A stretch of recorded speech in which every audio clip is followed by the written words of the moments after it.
जिहिजिकल 29 अध्याय। मिस्र विरुद्ध रे भविष्यवाणी। 10 वर्षर 10 मासर 12 दिन रे सदाप्रभुଙ୍କ वाक्य मो निकटरे उपस्थित हेला यथा, हे मनुष्य संतान, तुम्भे मिस्रर राजा फारो विरुद्ध रे आपणा मुख रख, पुणी ताहा विरुद्ध रे ओ समुदाय मिस्र विरुद्ध रे भविष्यत वाक्य प्रचार करो। एही कथा कुह, प्रभु सदाप्रभु एही कथा कहती, हे मिस्र राजा फारो, देख आम्भे तुम्भर विपक्ष अटु। तुम्भे आपणा स्रोत समूह मध्यरे शयनकारी प्रकांड कुंभीर, तुम्भे कहिअछ, मो नदी मोर, मु आपणा पाई ताहा सृष्टि करी अछि। मात्र आम्भे तुम्भ कळपाटी रे अंकुश देबा वा आम्भे तुम्भ स्रोत समूह रे मत्स्य सकलकु तुम्भ देहर कातिरे लगाइबा, आउ आम्भे तुम्भ स्रोत समूहर मध्यकु तुम्भकु ओ तुम्भ कातिरे लागिथिबा तुम्भ स्रोत समूहर मत्स्य सकलकु बाहर करी उपरकु आनिबा। पुणी आम्भे तुम्भकु तुम्भ स्रोत समूहर मत्स्य सकलकु प्रांतर रे पकाई छाड़ी देबा। तुम्भे पदारे पड़ी रहिब, तुम्भे आ संगृहित कि संचित हेब नाही। आम्भे तुम्भकु भूचर पशुगण व खेचर पक्षीगण खाद्य हेबा निमंते समर्पी देइअछु। तहिरे आम्भे जे सदाप्रभु अटु, एहा मिस्रवासी निवासी समस्ते जानिबे, कारण से माने इस्राएल वंश प्रति नलर जष्टि होई अछंती। जेतेबेले से माने तुम्भर हस्त धरिले, सेतेबेले तुम्भे भग्न होई सेमानकर स्कंद सब विदीर्ण कल, आउ जेतेबेले से माने तुम्भ उपरे आउजिले, सेतेबेले तुम्भे भग्न होई सेमानकर समस्त कटी देश अचल कल।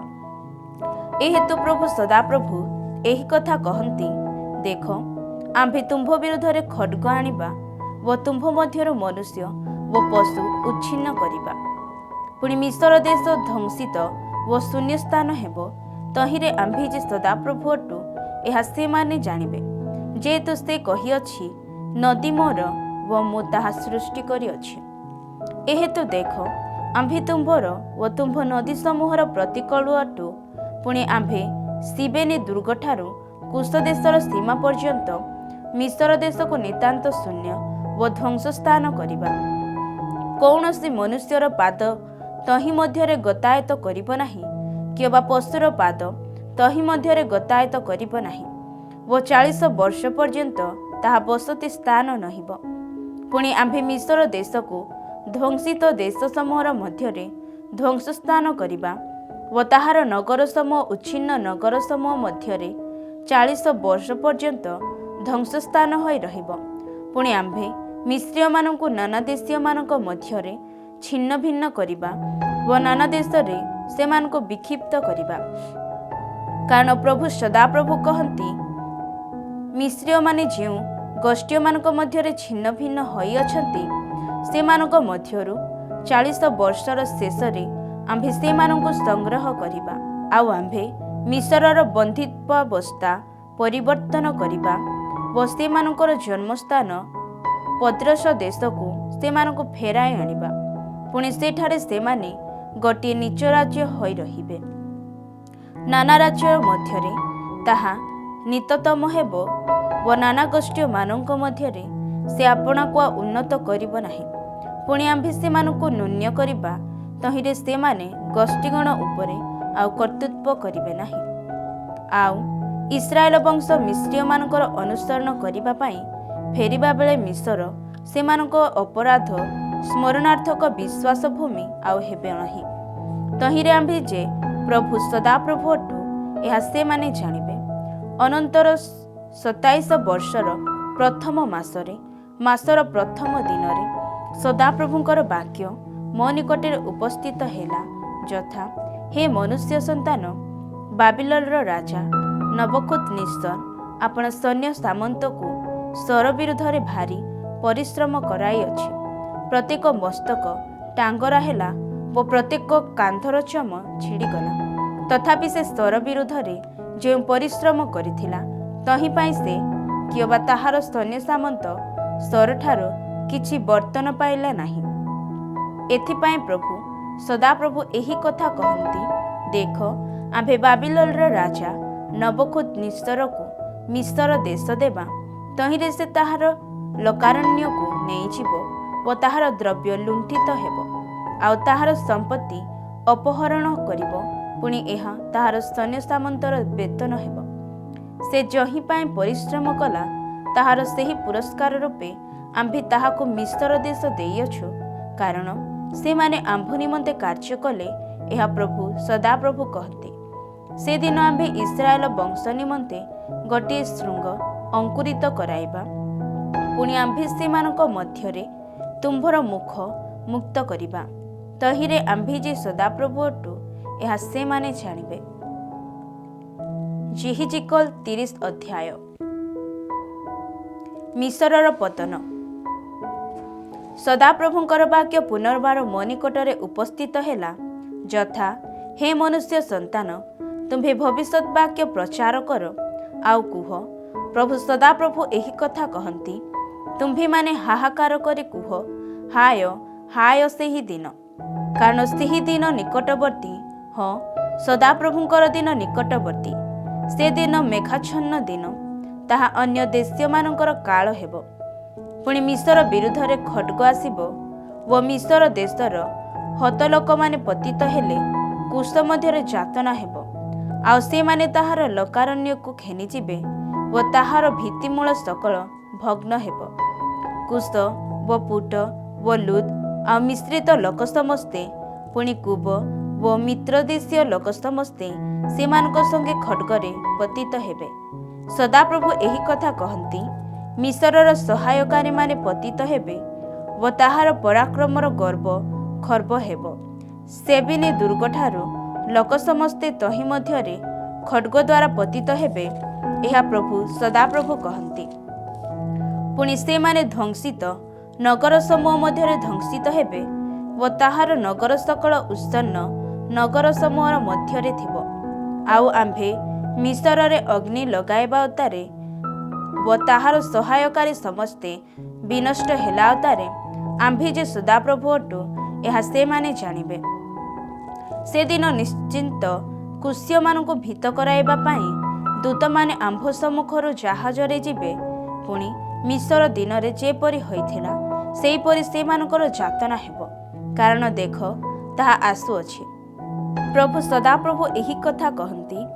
ଆମ୍ଭେ ମଧ୍ୟ ବାବିଲୋନର ରାଜା ନବୁକଦ୍ନେସ୍ସର ହସ୍ତ ଦ୍ୱାରା ମିସ୍ରର ଲୋକାରଣ୍ୟ ଶେଷ କରିବା। ସେ ଓ ଗୋଷ୍ଠୀଗଣ ମଧ୍ୟରେ ଭୟଙ୍କର ଓ ତାହାର ଲୋକମାନେ ତାହା ସଙ୍ଗେ ଦେଶ ବିନାଶାର୍ଥେ ଅଣାଯିବେ। ଆଉ ସେମାନେ ମିସ୍ରର ବିରୁଦ୍ଧରେ ଆପଣା ଆପଣା ଖड्ग ନିଷ୍କର୍ଷ କରି ହତଲୋକର ଦେଶ ପୂର୍ଣ୍ଣ କରିବେ। ପୁଣି ଆମ୍ଭେ ସ୍ରୋତ ସମୂହ ଶୁଷ୍କ କରିବା ଓ ମନ୍ଦ ଲୋକମାନଙ୍କ ହସ୍ତରେ ଦେଶ ବିକ୍ରୟ କରିବା।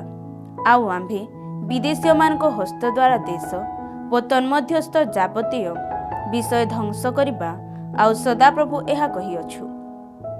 ପ୍ରଭୁ ସଦାପ୍ରଭୁ ଏହି କଥା କହନ୍ତି। ଆମ୍ଭେ ଦେବତାଗଣକୁ ହିଁ ବିନାଶ କରିବା ଓ ଆମ୍ଭେ ନଫରୁ ପ୍ରତିମା ସକଳ ଶେଷ କରାଇବା।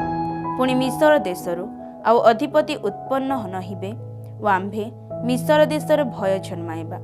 ପୁଣି ଆମ୍ଭେ ପଥସ୍ରକୁ ଧ୍ୱଂସ କରିବା ଓ ଶୟନରେ ଅଗ୍ନି ଲଗାଇବା, ଆଉ ନଗରରେ ଦଣ୍ଡାଜ୍ଞା ସଫଳ କରିବା। ପୁଣି ଆମ୍ଭେ ମିସ୍ରର ଦୃଢ଼ ଦୁର୍ଗ ସିନ ଉପରେ ଆପଣା କୋପ ଢାଳି ଦେବା ଓ ଆମ୍ଭେ ନଗରର ଲୋକାରଣ୍ୟକୁ ଉଚ୍ଛିନ୍ନ କରିବା। ଆଉ ଆମ୍ଭେ ମିସ୍ରର ଅଗ୍ନି ଲଗାଇବା। ସିନ ମହାଜନତାଗ୍ରସ୍ତ ହେବ ଓ ନଗରର ଭଗ୍ନ ହେବ। ଆଉ ଦିବସ ସମୟରେ ନଫର ବିପକ୍ଷମାନେ ଉତ୍ପାତ କରିବେ। ଆବେନ ଓ ପିବେତର ଯୁବାମାନେ ଖड्गରେ ପତିତ ହେବେ ଓ ନଗର ସବୁ ବନ୍ଦିତ୍ୱ ସ୍ଥାନକୁ ଯିବେ।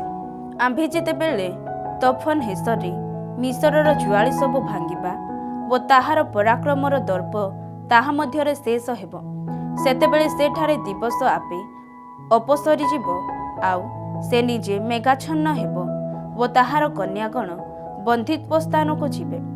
ଏହି ରୂପେ ଆମ୍ଭେ ମିସ୍ରର ଦଣ୍ଡାଜ୍ଞା ସଫଳ କରିବା। ତହିଁରେ ଆମ୍ଭେ ଯେ ସଦାପ୍ରଭୁ ଅଟୁ, ଏହା ସେମାନେ ଜାଣିବେ।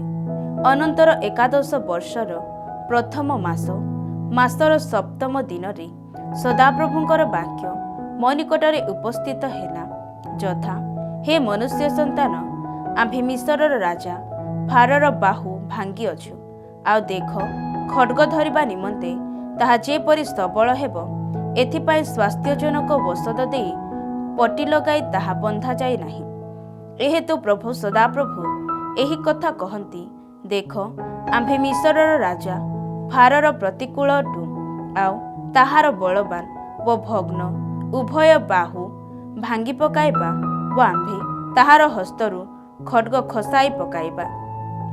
पुणी आम्भे नाना गोष्ठी मध्यरे मिस्रीय मानकु छिन्न भिन्न करिबा व नाना देशरे सेमानकु विक्षिप्त करिबा आउ आम्भे बाबिलोर राजा बाहुद्वय सबल करिबा व ताहार हस्तरे आम्भर खड्ग देबा। मात्र आम्भे फारर बाहुद्वय भांगी पकाइबा तहिरे से प्राणनाशक क्षतप्राप्त लोकर कातरक्ति तुल्य कातरक्ति ताहा साक्षातरे करिब।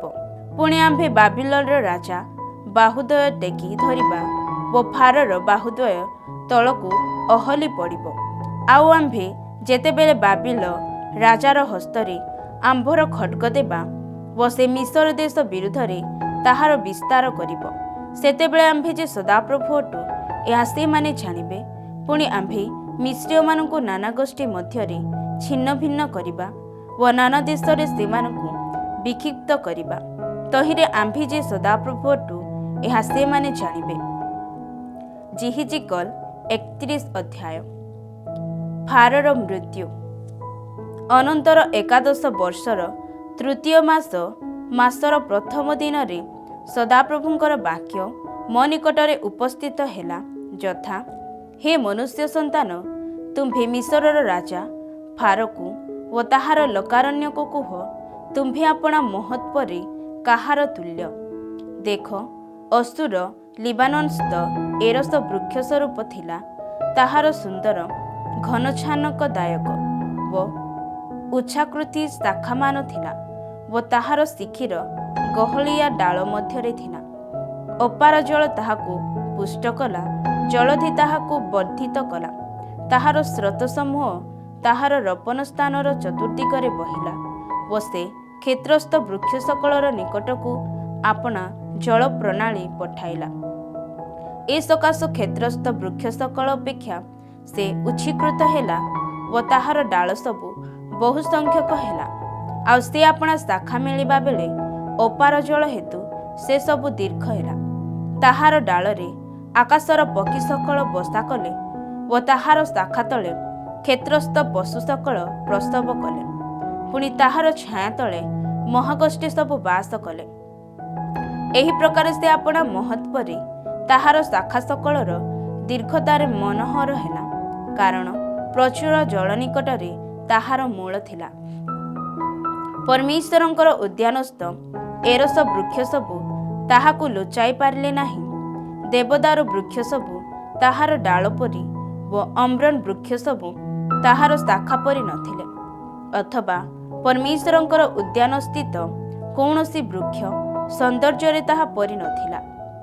आम्भे बहु संख्यक शाखा द्वारा ताकु मनोहर कलु एथिपाई परमेश्वरंकर उद्यान स्थित एदनर सकल वृक्ष ताहाकु ईर्षा कले।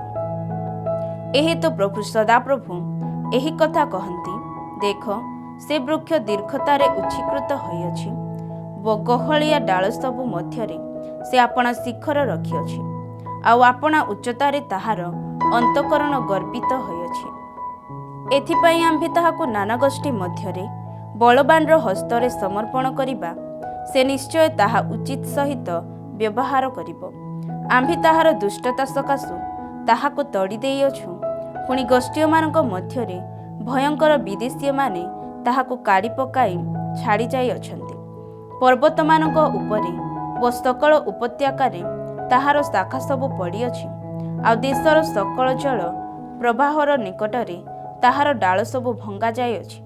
पुणी पृथ्वीस्थ जावतीय गोष्ठी ताहार छाया तळु जाइअछंती व ताहाकु त्याग करिअछंती। जलराशिर निकटवर्ती सकल वृक्ष मध्यरु कौनसी वृक्ष जेपरि आपणा दीर्घतारे दर्प न करे केबा गहलिया डाल मानक मध्यरे आपणा शिखर न रखी अथवा जल पाई विक्रमी सकल जेपरि आपणा आपणा उच्चतारे ଠିଆ ନ ହୁଅନ୍ତି, ଏହି ଅଭିପ୍ରାୟରେ ତାହାର ଭଗ୍ନା ଅବଶିଷ୍ଟାଂଶ ଉପରେ ଆକାଶର ପକ୍ଷୀ ସକଳ ବାସ କରିବେ ଓ କ୍ଷେତ୍ରସ୍ଥ ପଶୁ ସକଳ ତାହାର ଶାଖାମାନଙ୍କ ଉପରେ ରହିବେ।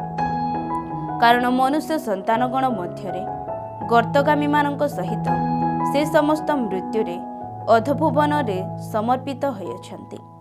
ପ୍ରଭୁ ସଦାପ୍ରଭୁ ଏହି କଥା କହନ୍ତି। ସେ ପାତାଳକୁ ଓହ୍ଲାଇ ଯିବା ଦିନ ଆମ୍ଭେ ଶୋକ ନିରୂପଣ କଲୁ, ଆମ୍ଭେ ତାହା ସକାଶୁ ଜଳଦିକୁ ଆଚ୍ଛାଦିତ କଲୁ ଓ ଆମ୍ଭେ ତହିଁର ସ୍ରୋତ ସମୂହକୁ ନିବୃତ କଲୁ।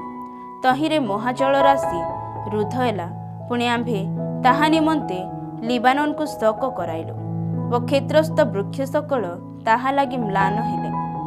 ଆମ୍ଭେ ତାହାକୁ ଗର୍ଦ୍ଦ ଅବରୋହଣକାରୀମାନଙ୍କ ସହିତ ପାତାଳକୁ ପକାଇ ଦେବା ବେଳେ ତାହାର ପତନ ଶବ୍ଦରେ ଗୋଷ୍ଠୀୟମାନଙ୍କୁ କମ୍ପିତ କରାଇଲୁ। ପୁଣି ଏଦନର ଅର୍ଥାତ୍ ଲିବାନନର ମନୋନୀତ ଓ ସର୍ବୋତ୍ତମ ଜଳ ପାଇ ବୃକ୍ଷ ସକଳ ଅଧୋଭୁବନରେ ସାନ୍ତ୍ୱନା ପାଇଲା। ସେମାନେ ହିଁ ତାହା ସହିତ ପାତାଳକୁ ଖଡ୍ଗରେ ହତ ଲୋକମାନଙ୍କ ନିକଟକୁ ଓହ୍ଲାଇ ଗଲେ। ହଁ, ସେମାନେ ତାହା ବାହୁ ସ୍ୱରୂପ ହୋଇ ତାହାର ଛାୟା ତଳେ ଗୋଷ୍ଠୀୟମାନଙ୍କ ମଧ୍ୟରେ ବାସ କରିଥିଲେ।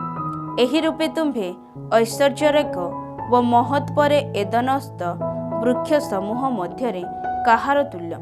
ତଥାପି ତୁମ୍ଭେ ଏଦନସ୍ଥ ବୃକ୍ଷଗଣର ସହିତ ଅଧୋଭୁବନକୁ ଅଣାଯିବ।